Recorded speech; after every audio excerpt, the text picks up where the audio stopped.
वज़ीर-ए-आज़म शहबाज शरीफ को मरी में NHA के हवाले से ब्रीफिंग दी गई। वज़ीर-ए-आज़म की मरी एक्सप्रेस वे की मुरम्मत के लिए फौरी इक़दामात की हिदायत। तामीराती मंसूबों के लिए माहिरीन की खिदमत से इस्तेफ़ादा किया जाए। वज़ीर-ए-आज़म ने हिदायत की है कि झीका गली का रोड भी बहुत ख़राब हो गया, फौरी मुरम्मत की जाए।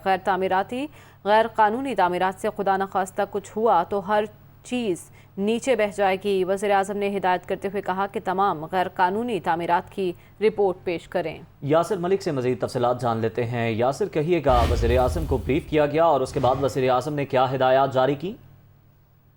जी बिल्कुल, देखिए, वज़ीर-ए-आज़म शहबाज शरीफ एक रोज़ा दौरा मरी पर इस वक्त पहुंचे हुए हैं और उन्होंने जो मकामी क़यादत है मुस्लिम लीग नून की, उनसे मुलाकात की है। इसके साथ साथ चेयरमैन नेशनल हाईवे अथॉरिटी की जानिब से वज़ीर-ए-आज़म शहबाज शरीफ को ब्रीफिंग भी दी गई है। वज़ीर-ए-आज़म शहबाज शरीफ ने झीका गली का जो रोड है उसकी मुरम्मत न होने पर इज़हार बरहमी भी किया है और उन्होंने ये कहा है कि इस रोड को दोबारा तामीर किया जाए। इसके साथ साथ जो मकामी क़यादत है उनकी जानिब से जो हल्के के अवामी मसाइल थे उनके हवाले से भी गुफ्तगू जो है वो वज़ीर-ए-आज़म शहबाज शरीफ से लोगों ने की है और उन्होंने कहा है कि जो हमारे मसाइल हैं उनको भी हल किया जाए। तो जो दूर दराज जो कच्ची गलियां हैं उनको भी पक्का करने के हवाले से अहकामात जो है वो मकामी क़यादत को दिए गए हैं। इसके साथ साथ जो गैर कानूनी तामीरात हैं उनसे कोई बड़ा नुकसान ना हो, उनसे बचने के लिए गैर कानूनी तामीरात के हवाले से एक रिपोर्ट जो है वो वज़ीर-ए-आज़म शहबाज शरीफ ने तलब की है कि कितनी जो है वो अब तक गैर कानूनी तामीरात यहाँ पर की जा चुकी हैं और जो गैर कानूनी तामीरात हैं उनकी रिपोर्ट आने के बाद उनके ऊपर फैसला भी किया जाएगा।